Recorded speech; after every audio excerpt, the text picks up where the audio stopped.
Hey everybody, welcome back to the channel. Today is a Saturday and the Green Gables historic house here in Melbourne, Florida is open for tours today. After my recent tour of Lawndale, the house and museum, which was up in Rockledge, I've been really wanting to come check out Green Gables because it's another beautiful historic Queen Anne style architecture home that is original here in Melbourne. It's been here for about 120 something years and I'm excited to go get a tour. Let's go check this house out. I have driven past Green Gables hundreds of times in the 2 years that we have lived in Melbourne, Florida, and for the longest time I didn't even notice that it was here, as it's tucked away from the highway behind some beautiful old trees. When I first became aware of Green Gables, I immediately assumed it was a reference to one of my favorite childhood books called Anne of Green Gables, and then I was immediately disappointed when I found out there is no connection between the two, and I kind of lost any interest I had in the house at the time. I do remember in 2022, there was a huge sign out front of the house advertising a petition to save Green Gables, but I never really looked into what that meant. But after our recent adventures looking at interesting old architecture and getting to see some beautiful Queen Anne style homes in this area, including the Lawndale Museum and the William H. Gleason House, I had a renewed interest in checking out the Green Gables house. If you remember, Lawndale has been fully restored and maintained at its peak glory, and the William H. Gleason House is currently under construction. However, the Green Gables house has only very recently been acquired by a conservation group, and they are only just beginning the long and expensive process of restoring this beautiful house that has sat neglected and subject to hurricanes for decades. On Saturdays from 10 o'clock to 2 o'clock, Green Gables is open for tours for only a $10 admission fee, which goes directly to helping fund the restoration of this beautiful old home. I was absolutely delighted to find out that my tour guide's name is Anne spelled with an E, and it really connected my original interest in this home as a link to the Anne of Green Gables books. Anne was an absolutely fabulous tour guide, and she truly brought the whole family to life. I was mesmerized every step of the tour, and I can't wait to share it with you. Anne did give me permission to film this tour. I have left a link to Green Gables' website down below if anyone feels compelled to leave a donation to this great organization. They truly deserve it.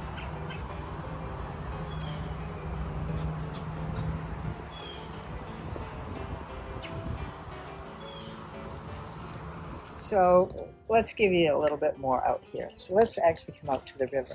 Okay. Because the river played an important part in the story of this house. Okay. So I'm taking you back to 1896. In 1896, there were 500 families that lived in Melbourne and had already been incorporated. Mm-hmm. And all 500 families lived in Crane Creek. Now, have you ever eaten at the Chart House? I haven't. Chart house? The Chart House is in Crane Creek. Okay. So, if you look at this bridge was not here. But on the other side of the bridge, if you follow along the river's edge, so you can go across this bridge, but if you don't, if you go just beyond the bridge, that's where Front Street is, that's all Crane Creek, that's where the whole town was, that's where downtown was, that was where everything was. Wow. But on this side of the bridge was a beautiful hotel, brand new, called the Carlton Hotel. That's really the only thing that was on this side. Oh, really? In the meantime, and they were very primitive, they had outhouses, but they had a nice downtown, they were merchants. And in the meantime, this river was pristine. There were very few houses on that side or this side, but the water was as pure could be. You could see the big fish. In the meantime, there was a very wealthy family in New York who lived on Lake George. Do you know where that is? I don't. In New York? It's upper state New York. Yeah, no, I don't know. It was a very wealthy area, Lake George.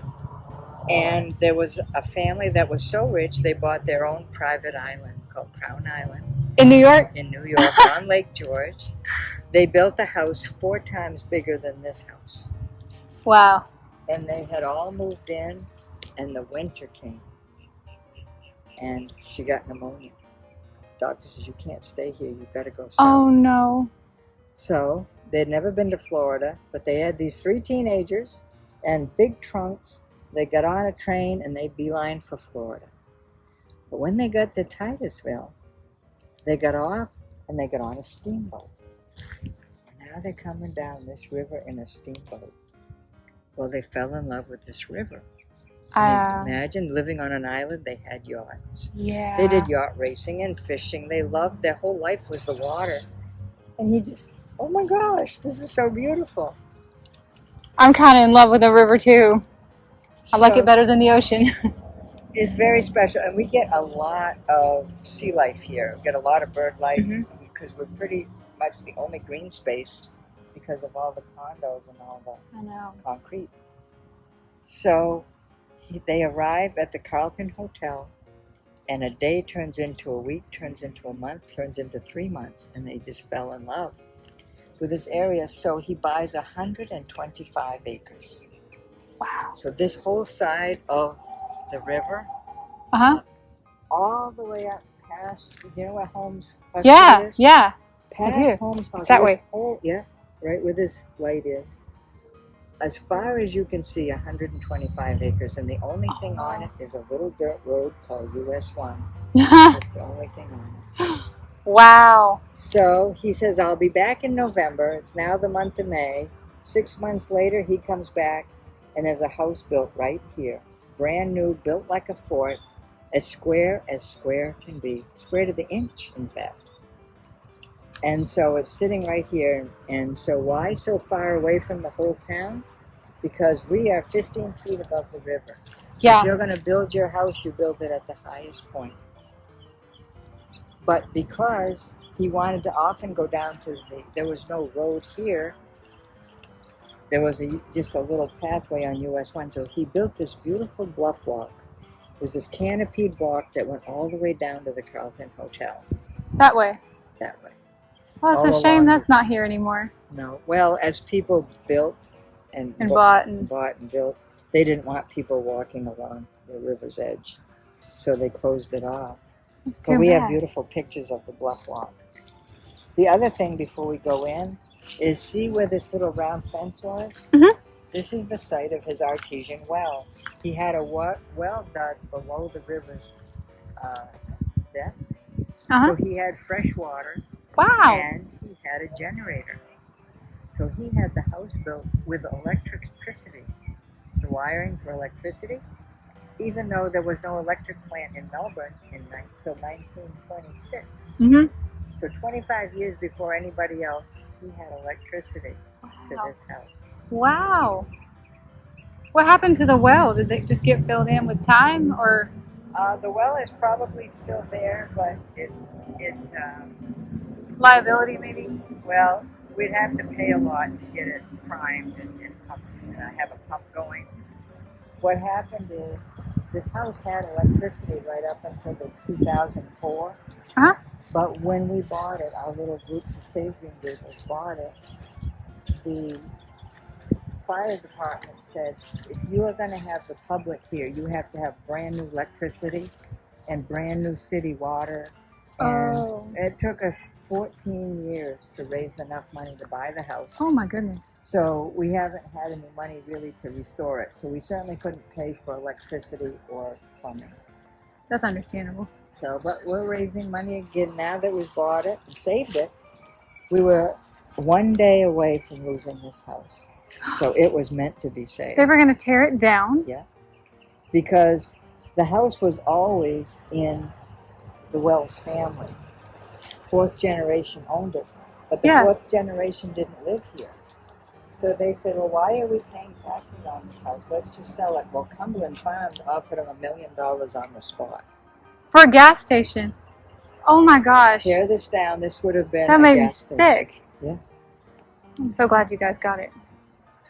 And when you meet the family, you're going to be even more grateful. If you came from the river, and the servants would have come from the river, they hired a lot of servants. They came from Crane Creek by boat, and they came, and the laundry crew and the yard crew and the kitchen crew all spread out all day, and then at the end of the day, they'd get back in their boat and go back down to Crane Creek.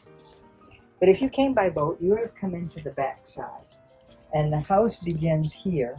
This used to be the wraparound porch, which they closed in. But the house, all the windows are still the original windows. All the clapboards are the original clapboards. Wow. And this door would not have been here. This was an open air breezeway. This was like a wind tunnel. When the wind came off the river, that wall behind the stairs wasn't there. The stairs were here, and the ceiling was here, but the wind went right through. Yeah. So you would have come through this wind tunnel, and you would have rung the doorbell. They had a doorbell, and this was an outside door. So a servant would have come and let you in the back way. And that's why there's clapboards here and clapboards here, because this was a detached kitchen. Because they knew back then that if Fire. yeah, Probably, right? If your kitchen burnt down, Your the house. whole house burnt down. I bet that helped a lot with cooling, though, having the breeze through here. Yes, and the breeze through the kitchen was really pulled its own breeze, and this breeze would go all the way upstairs. Wow, it already feels so much cooler in here. Oh my goodness, I didn't realize it was going to be fully furnished inside. Well, there's a story behind that, so I'm going to have you take a seat because I'm going to tell you a little story. Okay. So, what happened in 1986, when Catherine, the third generation, was the last person to ever live here. She was old and lived alone here, and she couldn't stay here. So she didn't die in this house, but she was the last one to live here. So she moved out, and the house was closed up and abandoned. But vagrants found it, and they moved in because it had been neglected, and all the trees had grown up. You really couldn't see this house from either road.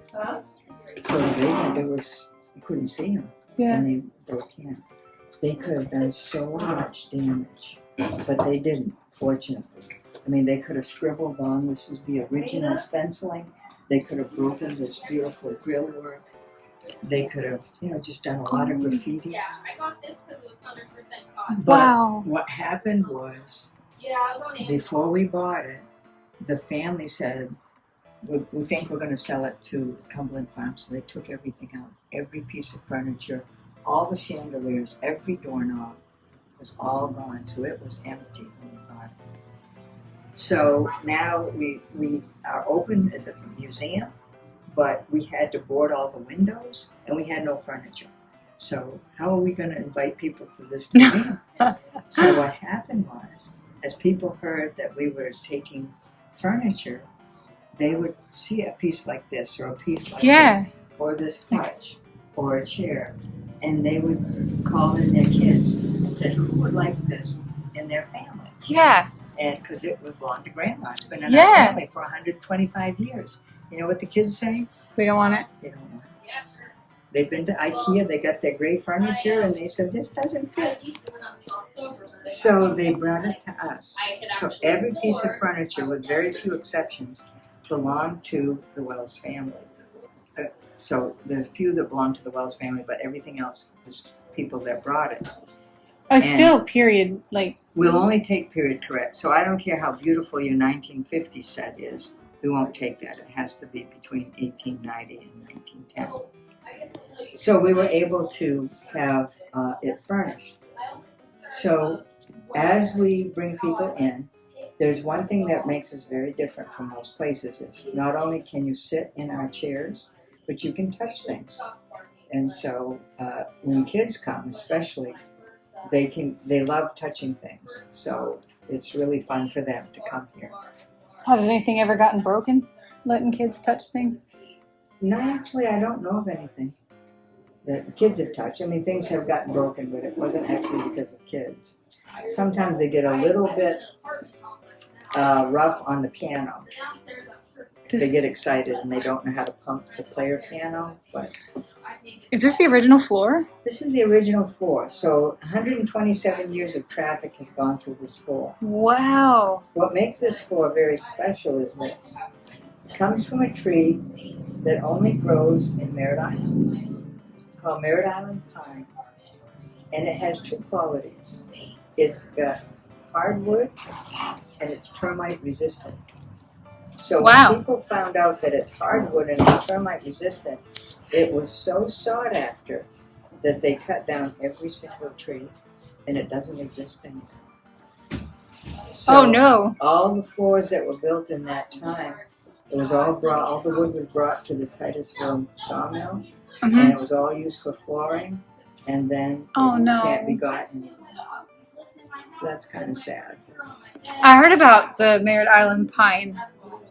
And this is it. It's And that's beautiful. why it's so lasting. So when we redo this room, that stenciling, we have a lady that can redo this whole stenciling, and this door will be fixed. This goes out onto the porch, and we have the tile that goes onto the fireplace, and we'll get the mirror back. So as we do each room, any furniture that the family took, we're going to get back. So the mirror that actually fits there, we'll get that. They're going to let you have it back? Yes. They want it all back in the house, but they took it for safekeeping. And Yeah. also because we weren't climate controlled, it was just Yeah. going to get muggy. How long have you guys been working on? When did you get it back? So we... Or save it from Cumberland, I mean. So 2 years ago, we passed the deed on the house. So our little group owns the house. You just getting started. Yes, yes. Wow. So the first thing we had to do before we can do any remodeling is we had to pay an architect because it's historic, and because we got a grant from the state, we're overlooked by the state and says, okay, everything you do has to be historically approved. So we can't paint a wall pink. We can't do certain things. Can't just put up sheetrock. So if there's a plastic wall, we have to replace it with a plastered wall. We have to only pick colors from like 13 original colors. So we're all being watched, everything we do. So we had to pay an architect. So the first money we raised was to pay the architect. Now that we have the architect, we can now bring in a professional restorer that has done historical houses. So the first project is going to be the front, and we'll talk about that when we go upstairs. But a couple things to talk about in this room is this. So the house was very square, and there were 4 rooms down and 4 rooms up. So of the 4 rooms down, this was the reception room. And there was a curtain right here. The reason being, they were only snowbirds. And so, because they were snowbirds, they came when it was cooler. So they had this curtain that blocked this to keep the heat in. But this grill work allowed the airflow. So I'm going to show you something you've never seen before. Okay. So this grill work was original. This grill work is not only original, but it's unique. This comes from India, and it's hand-carved teak wood. Oh. You can hold it. I can hold it? So it came in sheets of it. And when they went to, because they traveled all over That's the world. so pretty. When they went to India, they came back with sheets of this beautiful teak wood. And when the house was built, they shipped it down by rail, and an artisan fitted it right in here, and it's been here for 127 years. Wow. And again, we're so fortunate that the vandals didn't just destroy it. Yeah, especially since it seemed like no one cared about the house. Why wouldn't they? Right. Wow, beautiful. I've never seen anything like that. I mean, wooden. Yes. Yeah. Everybody thinks it's metal.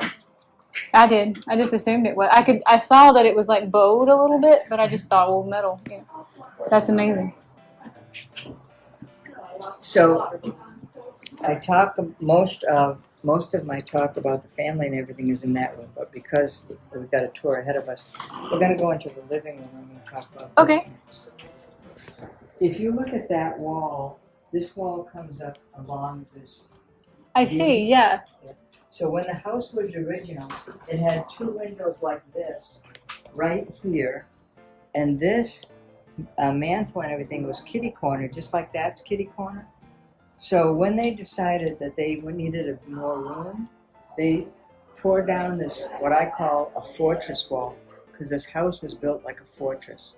It never had any window shutters at all, but every window in this house is original, lasting through all those hurricanes. Oh my gosh. Except for these two, because whoever closed in this porch was not the original builder. The original builder built this wall as a fortress, but whoever built this did not. So all the hurricane damage came through these two windows. So in this room, well, I mean, it's nice to have the extra space, but it's too bad to have the damage. Yeah. So in this room, what we do is we get a lot of school children that come here. Because in 4th grade, you have to learn your state history. So when you were in 4th grade, you probably learned North Carolina history. I was homeschooled. Oh, okay. Well, in Tennessee, if kids in Tennessee are learning Tennessee history, kids in Florida are learning Florida history. So we get a lot of homeschool groups. We get a lot of Christian groups. We don't really take the whole public schools because there's just too many. But a lot of kids come. And when the kids come, we get the player piano going. Because kids have never seen a player piano before. Oh, it can play itself. Yeah. Well, you have to pump it. Have you ever seen a player piano? Well, I've seen an organ you had to pump, but I haven't seen a player piano. It's similar to a music box. Well, what it is it has this drum. I think he's good. Let's see if that's it has a drum. You have to, and as the holes pass, each hole corresponds to a key on the piano. So as the song goes over, it's a little bit loud. So you pump it like that. And it does the keys too.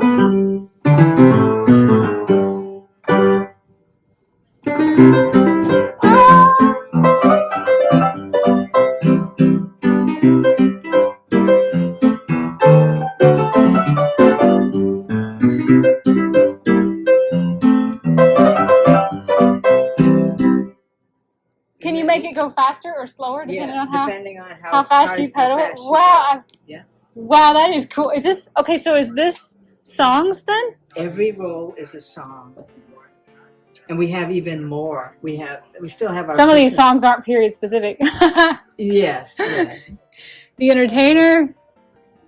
Let Me Call You Sweetheart. Paul Revere's Right. Oh my gosh, so they had to store all their songs. Yes, they would have. That's cool. Boxes with rolls on it. So that's kind of cool. That is very cool. Was it always electric? No, it wasn't, and you had to pump a lot harder. So for the kids' sake, because all the kids want to do it. Yeah. So this little motor makes you pump a lot easier. Wow. So when the kids come, we actually play games with the kids. They've never played jacks. I used to play jack. Then they've never played marbles. And they've never played drop the clothespin in the milk bottle. I haven't played that one either. So it gives me a chance to show them what a milk bottle is, because they never knew that milk was delivered like the mail was delivered. Yeah. And dropping the clothespin in, they didn't know what a clothespin is. They think it's a chip clip. Yeah. And so they would drop it in, and then and they don't want to stop. They just keep playing that, and they challenge. Who can get the most. Yeah. So then in this house, what we point out is, do you know what chair molding is? Chair railing is that like wainscoting? Well, the wainscoting it starts about this high and it goes all the way down. Yeah. But it's the molding that goes just a simple molding that goes on and keeps the chair from hitting. Yeah. Well, this molding is called picture railing. And what this is how you would hang a picture if you had a plastered wall. Because you couldn't just tap a nail into plaster. You'll get that spider crack. Yeah. But they wanted to hang pictures.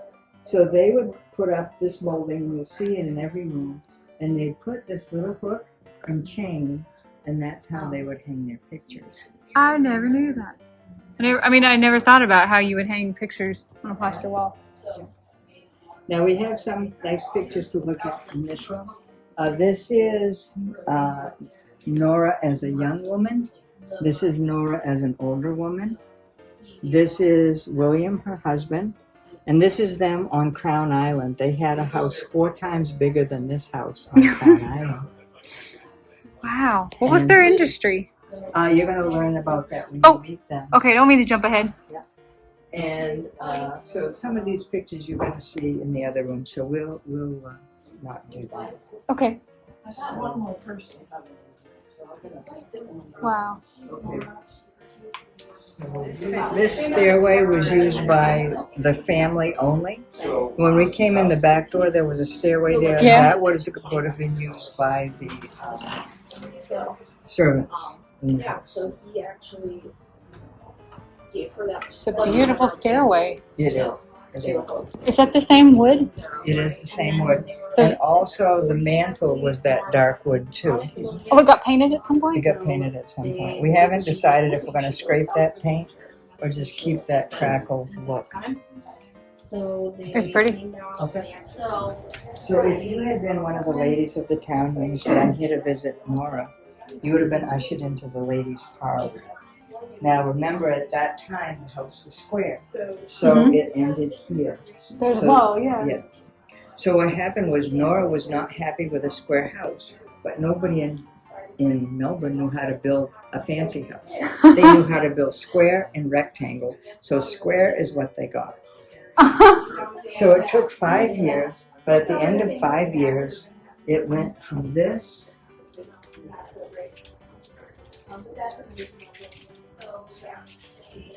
Oh, so they didn't just build it one time. It took 5 years.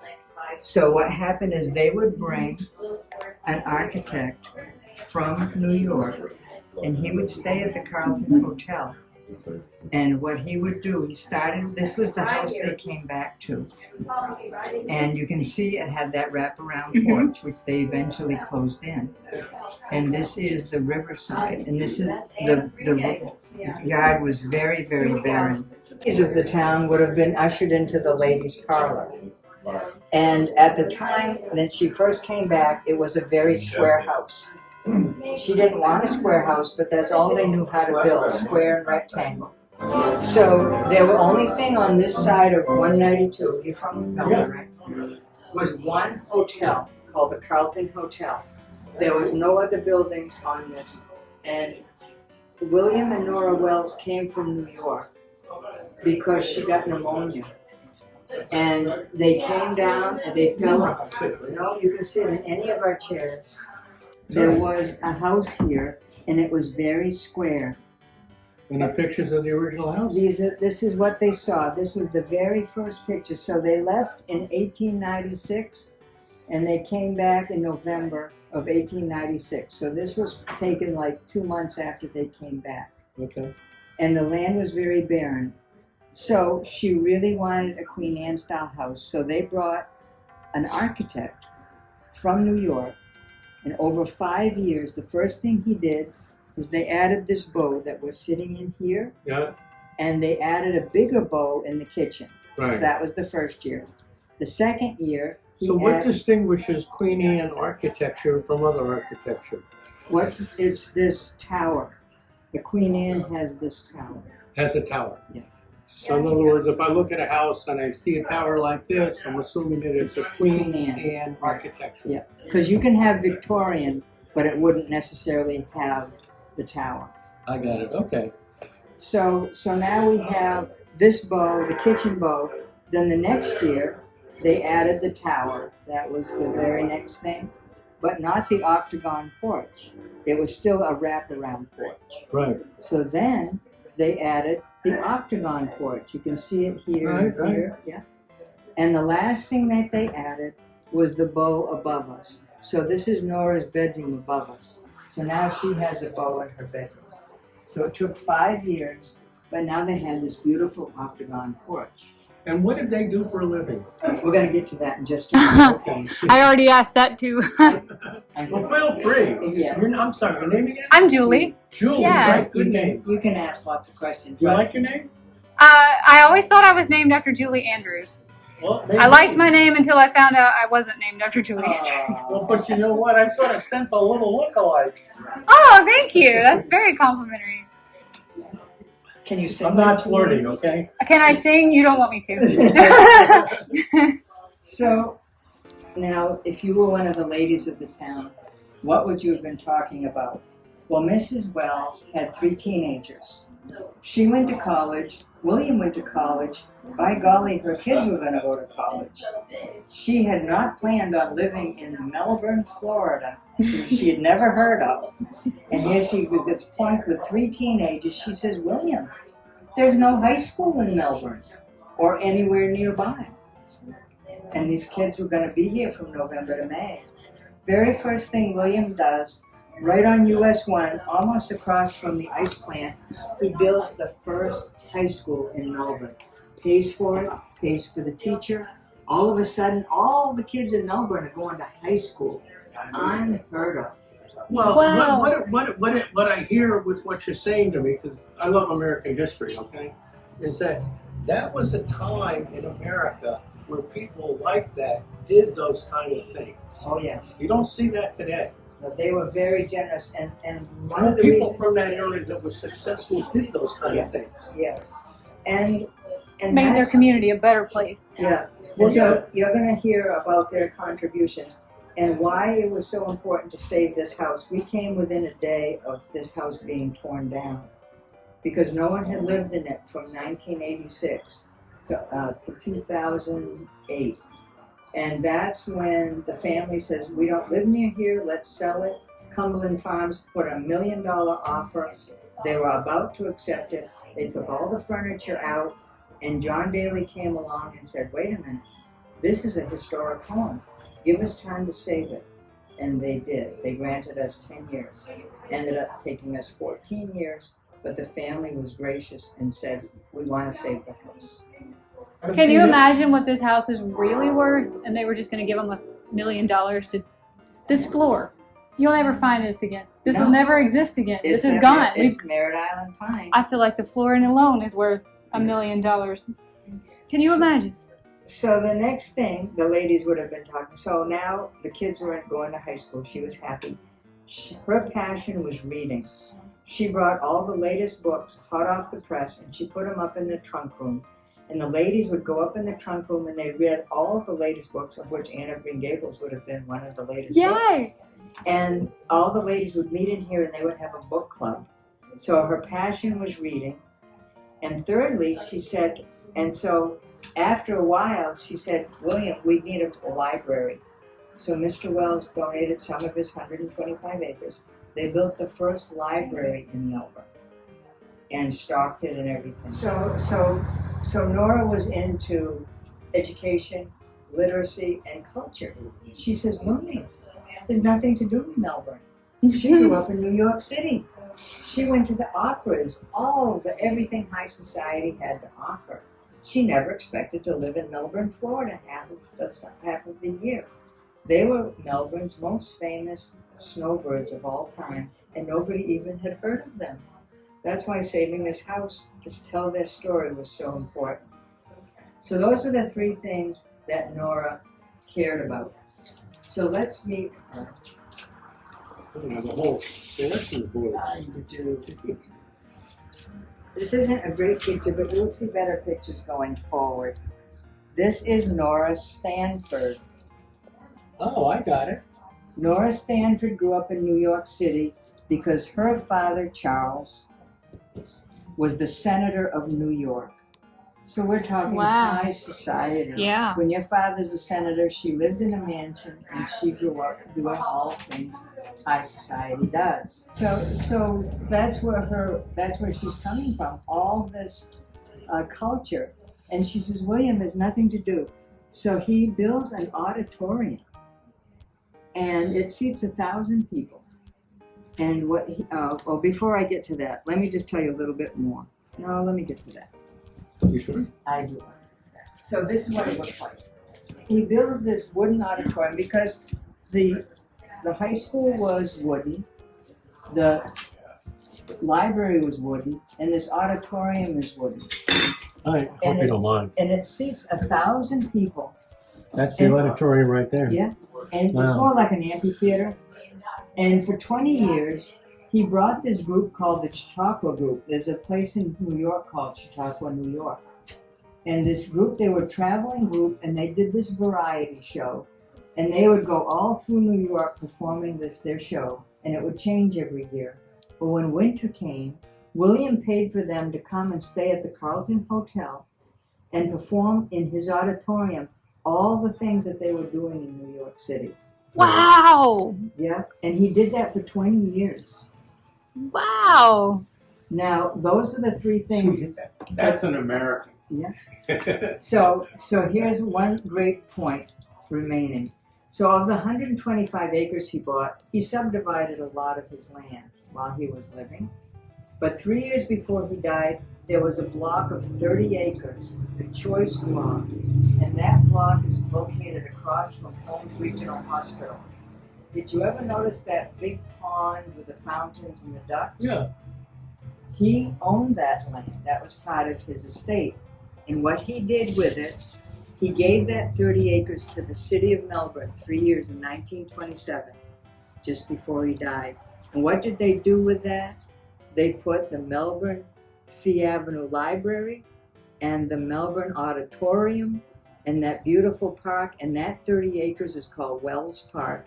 And nobody even knows why it's called Wells Park. I didn't either. But it's from the family. They don't have a plaque there? There is a plaque, but nobody knows who Wells is. knows Wells is. Well, And- part of the plaque would be Wells with a backstory. We've got Houstons and Gleasons and Yeah. But you don't- Lansings, and nobody knows but who Wells nobody knows is. who they are. So this is who they were. This is what Nora was instrumental in bringing culture and literacy and education to Melbourne back in 1896. Other people that come from other countries, you know what they marvel at? How much we volunteer. Other countries don't do that. They don't volunteer like we do. So a little bit more, one more thing about Nora. So Nora's father, Charles, was the senator of New York. So high society. But he had a brother, Leland. Leland invested in the Pacific Railroad. Oh, okay. So he went out to California. He became the governor of California and started Stanford University. Nuh-uh. So she's that Stanford family. They started Stanford University. I have heard of that. So again, when you think about it, why was education, literacy, and so important to her? This was her background: education, culture, and literacy. So William Twining Wells, his father was a banker. So he was a wealthy man, not high society like the senator would be, but they married and had 3 children. He graduated from Columbia University with a degree in metallurgy. Go figure. So what is a degree in metallurgy? It's the study of the property of metal. Yeah. So they grew up in New York City, and what happened back then is everybody in New York City had to have running water. You couldn't just go out in your backyard and pump a nice fresh well. So all the water was coming through iron pipes. So you could fill your bathtub with water, but it wasn't pure. It comes through iron pipes, which rust. So this was a time of multiple inventions. This is the time that Edison lived, Bell lived, Tesla lived, all these great inventors. Well, he was trying to invent a coating that you could put on an iron pipe that would keep it from rusting. And he did.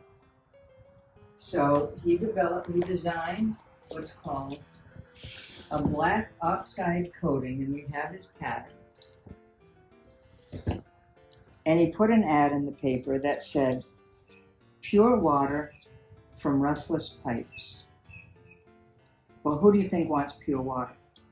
Everybody. Everybody here in Florida. Exactly. Yes, we do. They did that. All those then. in favor, raise your hand. I know, I've signed that petition how many times now? So he started the Wells Rustless Iron Company. He built a factory in Little Ferry, New Jersey, Okay. and he became a multimillionaire back in the late 1800s. So he was so wealthy that he didn't just buy land on Lake George, he bought a private island on Lake George. And that's where they settled with their 3 teenagers until Nora got I pneumonia. mean, I've been to Lake George several times, actually. Yeah, very wealthy area. And the doctor told Nora, you have to leave and go to Florida or you'll die. That's how bad she got pneumonia. Wow. So they knew they'd always be snowbirds. And so he sold the company a few years later because he couldn't run it living 6 months here and 6 months there, but he retired as a millionaire. Oh, so they did snowbird. They didn't just move here. No, they have snowbird for the rest of their life. They snowbird. You said he was in banking. Is he any relation to Wells Fargo? No, that's a question we get very often, and no, he's not related to the Twinings Tea Company, and he's not related to Wells Fargo. But of their 3 children, their oldest son Stanford went to college, came back. He loved Melbourne, and he took over the house ownership when William and Nora died in 1933. Gladys, the daughter, went to college. She met her future husband. He was from Sioux City, Iowa. So she moved there, and they raised their 2 sons there. The youngest one, Prescott, was a New York City boy. So after he went to college, he stayed in New York City, and William set him up in banking like his father before him. So we're now going to go into the dining room. Is this the dining room? This is the dining room. It's very small, but this is really what a square house looks like. A square room looks like. Now the dining room is very small for a family of 5, but you have to bear in mind that when they had company, their company didn't stay with them, sleep on the sofa. Their company would stay at the Carlton Hotel, which was beautiful, and just down the walkway of the bridge. Is it still up? It burned down twice. The second time it burned, it wasn't rebuilt. Okay. That's sad. Yeah. Oh, So this how is sad. where they stayed that first year till the house was built. This is where they put up the Chautauqua group. And this is where their company stayed. And the Carlton Hotel had a banquet room. And in the banquet room is where they would go to entertain. They didn't entertain in this room. This was just for the family. Right. So we're going to go now in this room. Okay. They like to golf, I guess. This is the tribute to the youngest son. Uh-huh. The youngest son, Prescott, that stayed in New York. There's many, many articles about what a famous golfer he was.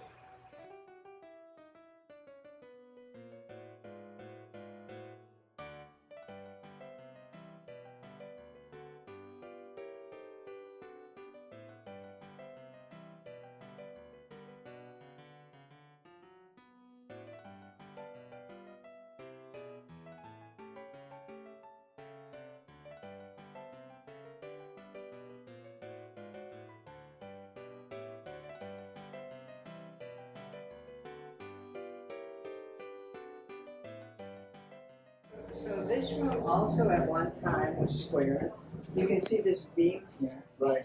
And so what they did in this room is they tore down this fortress wall that had 2 windows like this, and they closed in their wraparound porch.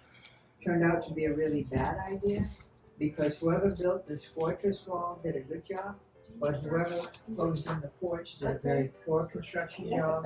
So it blew out the 2 original windows. These are the only 2 windows that are not original. And a lot of hurricane damage came from this part of the building. Wow. I'm really happy with the starting place. Yeah. Actually, you have a good start. Well, we're fortunate. I mean, it He's was gonna scrape all this down. children that come.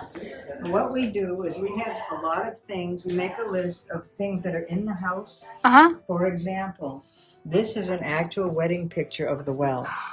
Ah, what a nice touch. And we ask them to find, can you find in the house the original, the real The wedding real thing. picture? You know? What a Can you- nice can you- So dollhouse. this is Yes. the wife, and this is Mr. Wells, and this is Mrs. Wells. I take it, right? Yes. No, that's Mr. and Mrs. Wells on the porch. That's Oh, that's Mr. a and Mrs. young couple getting married. That's the young And they're couple, supposed that's to the be bridal gown. Looking at the picture, we're hoping that they'll be as happy as Mr. and Mrs. Wells. Okay. See, they're getting real. Bear in mind that that wall wasn't here, so this was a literal wind The tunnel. breezeway. Yeah. Yeah. So you can go upstairs Okay. and go into the room on the left. Old keys.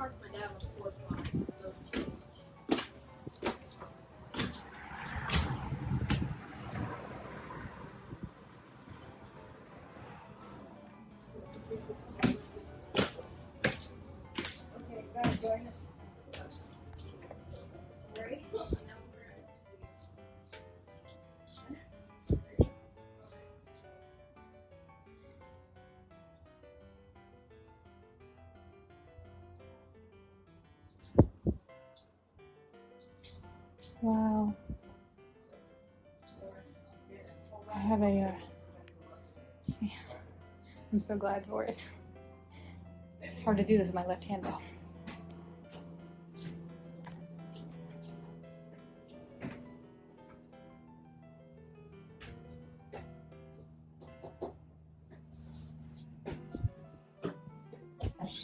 Sheet music. Sheet music. I wonder who that is. So this room, we call it the trunk room. These trunks do belong to the Wells family. Remember I said we have very few things that belong to Yeah. them? Well, when they emptied the house, they looked at those trunks and they looked at these steps And and so they now, said, they're staying. So these trunks are 150 years old. They have Wow. traveled all over the world. do you know what's in them? They're empty. Well, they have like Christmas things in them. You know, we just use them for storage. But when we got them, they were empty. Oh, Now- wow. Yeah, that was. Was it completely covered in fabric? Yes. And it's, wow. Wow. I don't think I've ever seen a trunk that old. These, Can you imagine I having don't to think so either. travel with that? Yeah. Well, they'd be travel either by ship or by train. Well, that's how they did it back then. That's right. Mhm. Big trunks. I mean, That's right. So remember. That's a casket. I mean, that's the size of a casket. Well, we did a haunted house and we stood it up and we pretended it was a casket. We had people say, "Would you like to go in?" And they'd step in and we'd shut the door and they were like, Ah! they'd freak out. So you got them down the stairs. You were able to get them to, oh, you mean you did it up here? We did it in this room. Oh, okay. Yeah, this was the room of the I feel like they plunked these trunks down in like, what, 1896, and they've been there ever since. So a couple stories really quick so about they're this room. almost, wow, they're old. 150 years old. Older than you are. So this shelf I and should these shut two up. shelves originally housed all the books that Mrs. Wells would bring down with her from New York. So this is the lending room that people that would come, ladies that would come in this room, Yeah. they would borrow her books, and then they would have their book club down in the ladies' parlor. We also know in this room that Mrs. Wells herself would sit here on an inclement day, and she would like to read because her books were in here, so she would Yeah. often sit here and read. And there was different glass in the window at that time. Yes, there was windows that you could open, but because the vagrants broke in, we had to secure all the windows. Yeah, that's it. So I'm going to show you the fuse box. Remember that this house, even though the electric plant did not exist in Melbourne until 1926, this is the fuse box that goes with the knob and tube wiring. I'm sure you're Oh, I'm sorry. you're familiar with this fuse box. Oh, yes, I am, actually. I haven't lived in New York.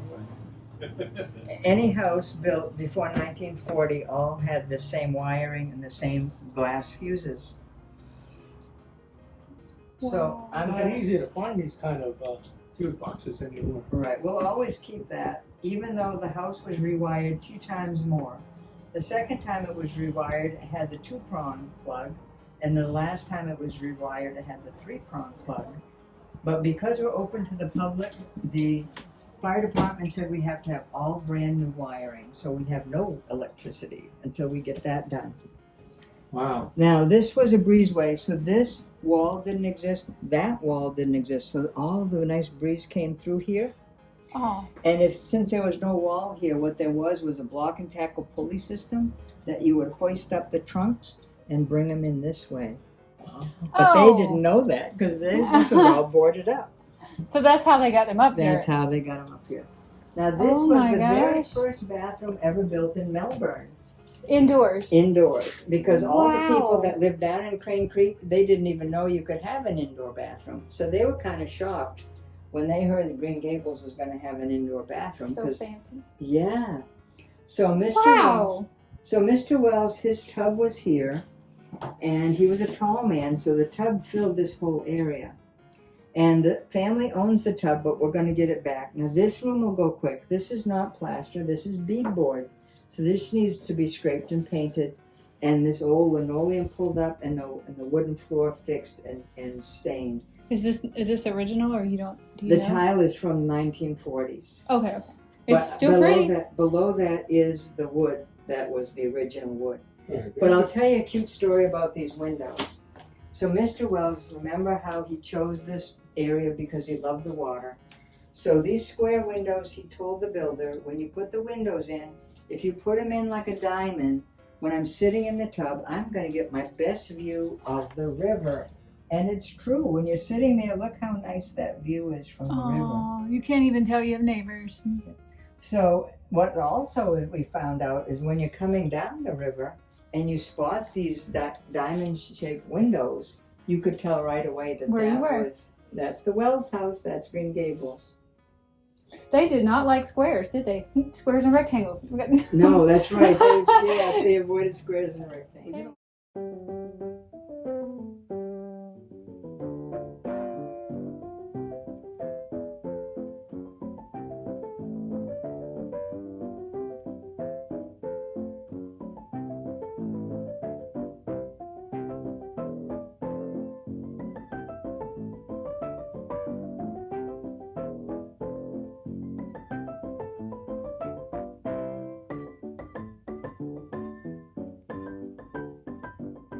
We're going back into the Foursquare.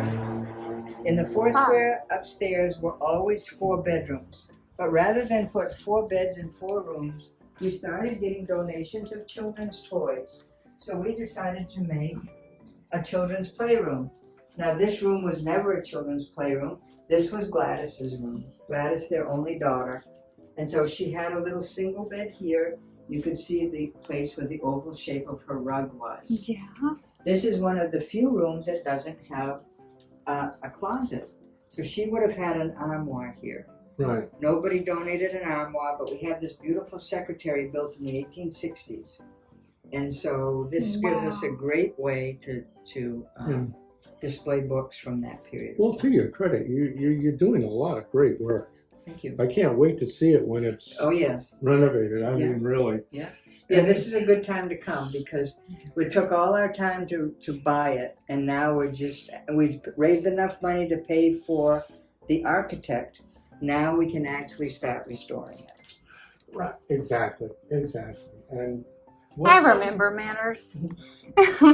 And what's so important about this to a community, okay? It's the history in the community. Okay. This house represents the community at that stage when. And we have a lot of pictures from that period of time, so you see how they dressed, what everything looked like, and their horses and things like that, their stable. And so we have a lot to offer the community. We have a lot to offer the children, because in the children, they can actually sit on the horse. They can actually have a tea party. They can sit on the floor and play jacks and marbles. Mm-hmm. And that connects them with what went before them. Right, because it's so important to be connected to your history. Absolutely. Agreed. So in the olden days, there was the girls' room and the boys' room. Now the girls could have 5 girls, but it didn't matter. All 5 girls were in a bed. All 5 boys were in a bed. There was a girls' room and a boys' room. Now this bed is authentic from the 1800s, and there's how you tell. You look at the frame of the bed, and if you see holes. Oh yeah, for the ropes. For the ropes. That's how you know it was built in the 1800s. So don't let the bed bugs bite. That's where that comes from. So I asked the kids today, did your mother ever say good night, sleep tight? They all say yes, Mama says that. And I said, well, do you know what it means? Well, of course they don't know what it means. What does sleep tight mean? Well, it meant tighten up the ropes before you go to bed, because as you sleep the night before, you're tossing and turning, and the ropes loosen up. That's a great thing to carry around. Yeah. So Do you now, know what sleep tight means? and you know, my sister said that to me last night. She just moved down to live with me because she's handicapped. She says, good night, sleep tight. I said, do you know what that means? She didn't know, and I got to tell her. So here's one of the inventions. This is a stereoscope, and what they found is if you take a single flat image, because all images are single flat, and you duplicate it, but you offset it, and you put it in here, it will take an image and turn it into 3D. So it actually does. Wow. What do you say? See, I think you can see that in here. Wait a That minute. is cool. It turns a plain image into. It looks like it's coming right out at you. It does. I only have one eye, so. Oh. It Uh-oh. may not work. But hold it up if you don't mind. Yeah. Oh.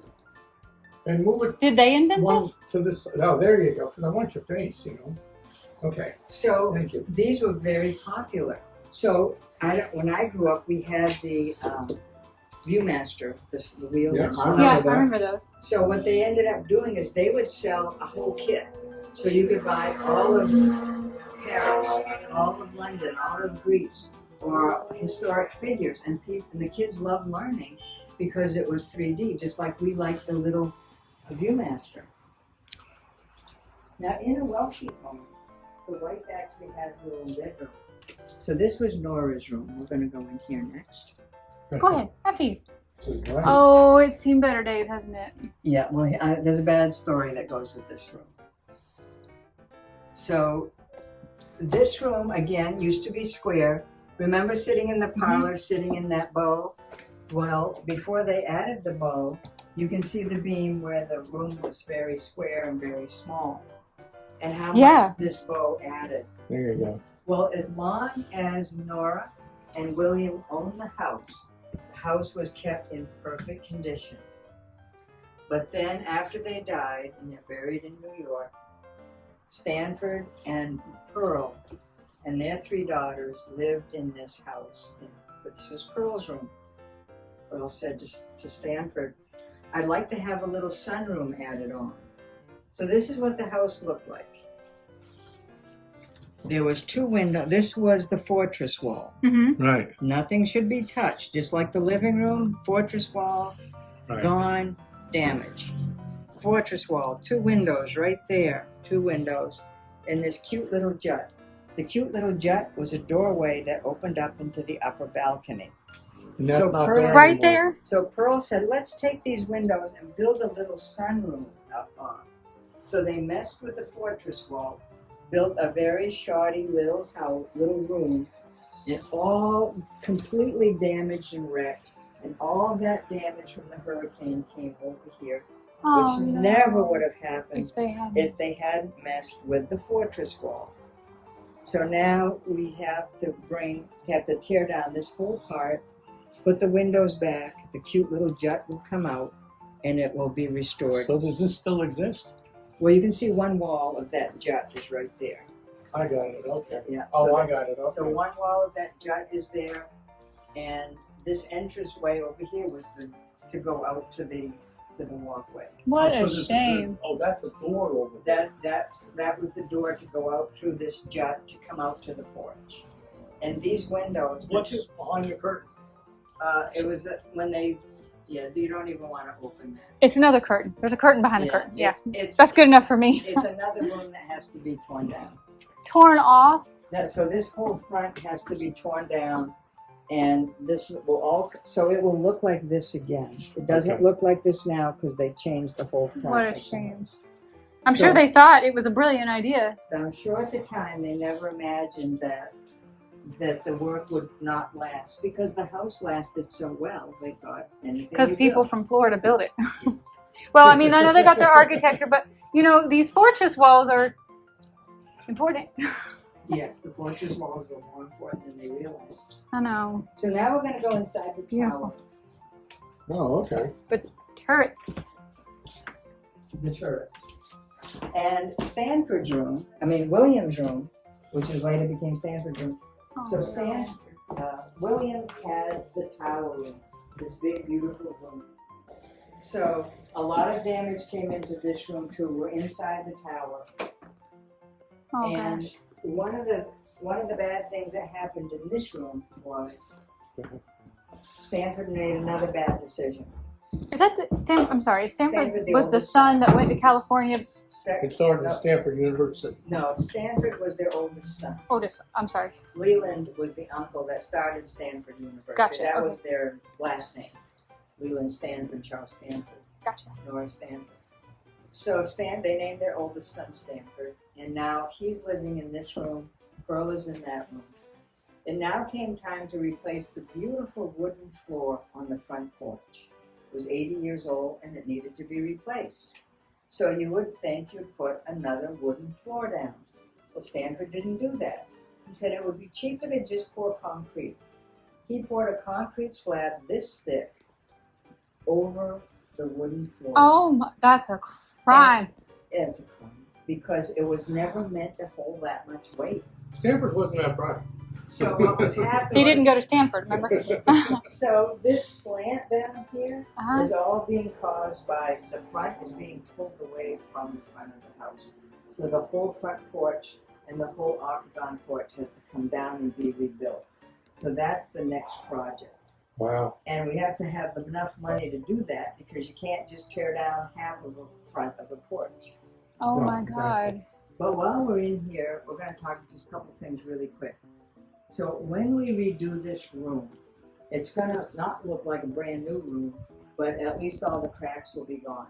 But we're going to preserve that wall behind you, that little corner. Yeah. We're going to put plexiglass and save that corner so that when kids come and we talk about a plastered wall, they can see what's behind a plastered wall. They can see the labs. There'll be bare labs. They can see that when you put plaster up against those labs, it would seep through the cracks, it would harden, and then you can sand it, paint it, and then it would look like a sheetrock wall.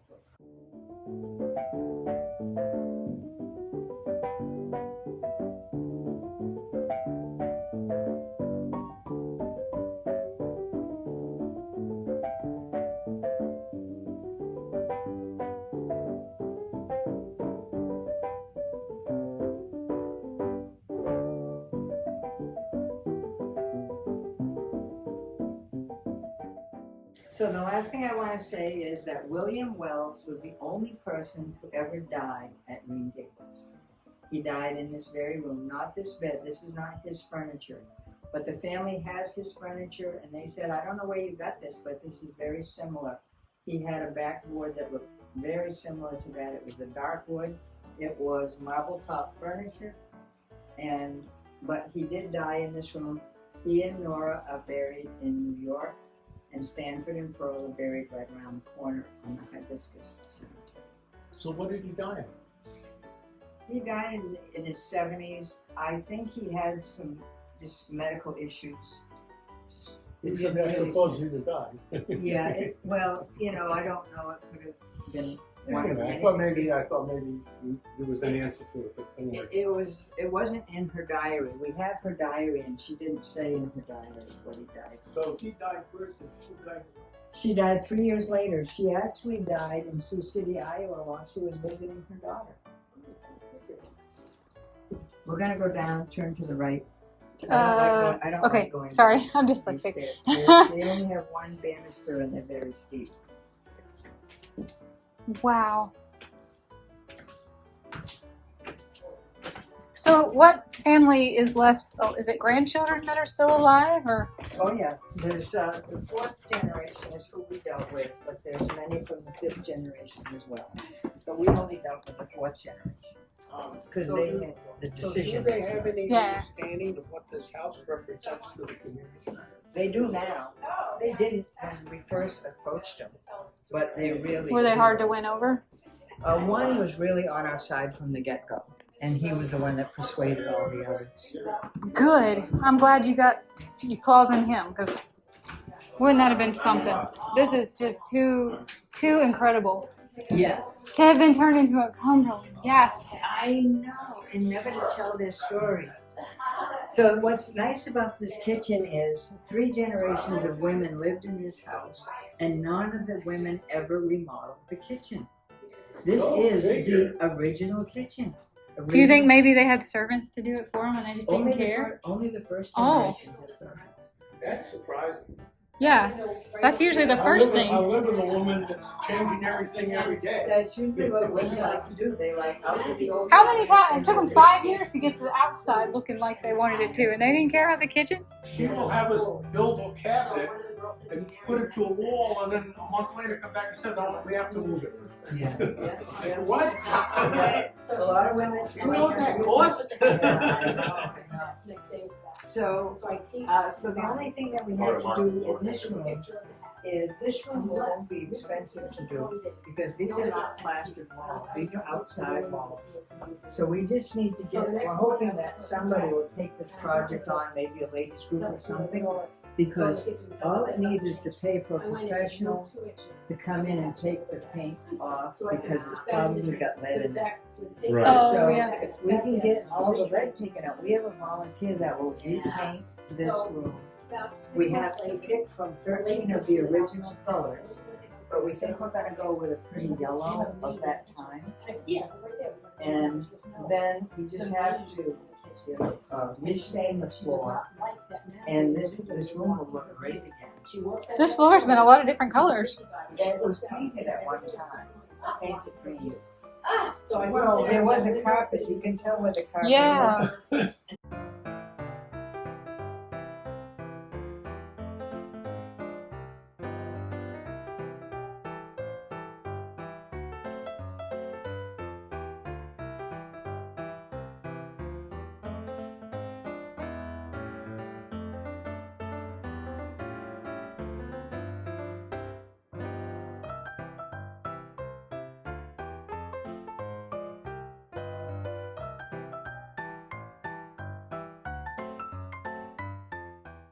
They come over here and she explains this is a toaster that they don't never seen a toaster The light? like that, or a coffee grinder, or a butter churn, or the old-fashioned ringer washers, so kids can see and feel and really There's not like a bunch of cordons.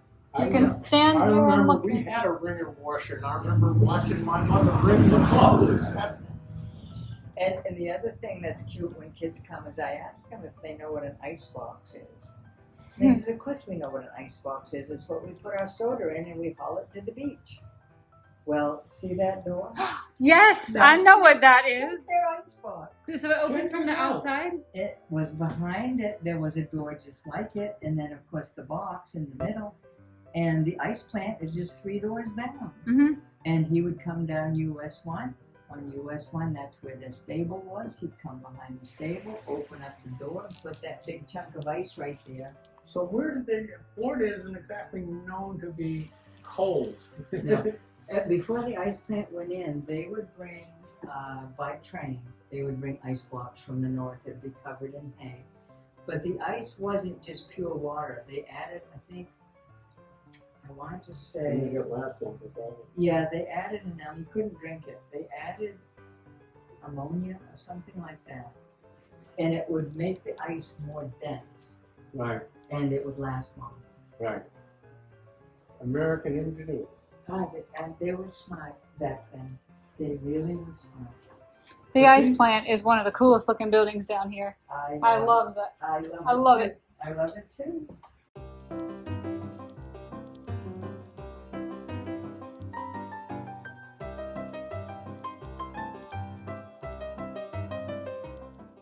City. Yes, that's where it came from. Yeah, in Maine too. The ice didn't leave Maine till very late. Really? And so 55, they added on this room. We think it was like a mother-in-law suite. We think that Pearl's mother may have come to live with them. And so we now use it as our gift shop, and we also show some of the pictures from that period of time. This is artifacts from the Wells family itself. And over here is from the Melbourne fire. And you're standing by our very own little gift shop. And we also, I can offer you some iced tea and some cookies, if you like. I'm good. Thank you, though. But thank you for offering. Thank you so much for this. Thank you. Oh, I see. Oh, this is the concrete porch. Oh. Yeah, this is the concrete porch we got to redo, and there's a beautiful wooden floor underneath of it. Well, it's going to be fantastic when they get it done one day. Yeah, I hope they do. I hope they get the funding to do it because Me too. They deserve it. What a beautiful place. history is so important. I know. Wow. This is a spectacular house. I might take a couple pictures out here. I'm going to do a walk around. I want to see every angle of it. It's gorgeous. So pretty.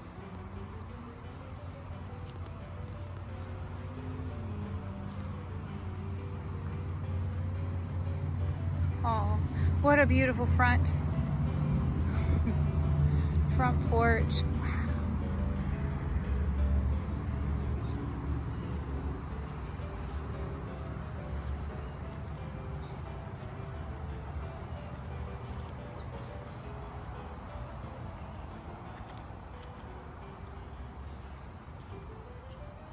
This was the add-on, I'm sure, that they were talking about.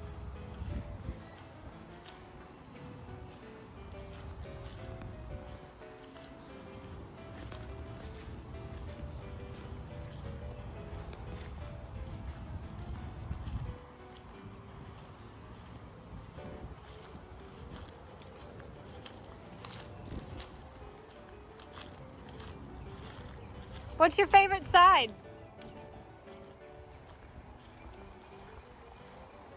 This one? I think this might be my favorite too.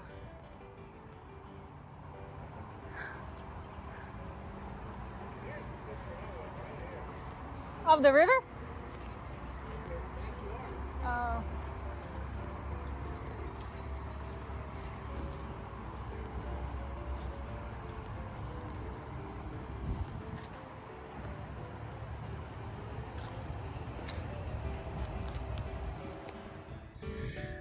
Whew, that was amazing. I enjoyed every second of that. Huge shout out to our tour guide. Her name was Anne. I can't believe that there's an Anne doing tours at Green Gables, and it's even Anne with an E. That's so amazing. That's so awesome. She was fantastic. She took a lot of time and answered every single one of our questions and did such a good job walking us through this museum. I'm going to link their website down below. If anybody wants to go online and make a donation, they are working on restoring this house. And they need all the donations that they can get to help put this house back in its former glory and undo some of the damage that has been done over the years and some of the mistakes that were made architecturally. This house is just going to shine. It's going to be gorgeous when they get done with it. I'm so happy that they have it. It's in good hands and it's going to get restored. So if you guys want to go check out the link down below, I believe it's greengables.org, but I'm going to have the link if you just want to click in the description box. It would be so wonderful if you could give them a little donation for the awesome tour that they let me film and share with you guys. So anyway, hot one here in Florida. I'm headed home to get back in the air conditioning.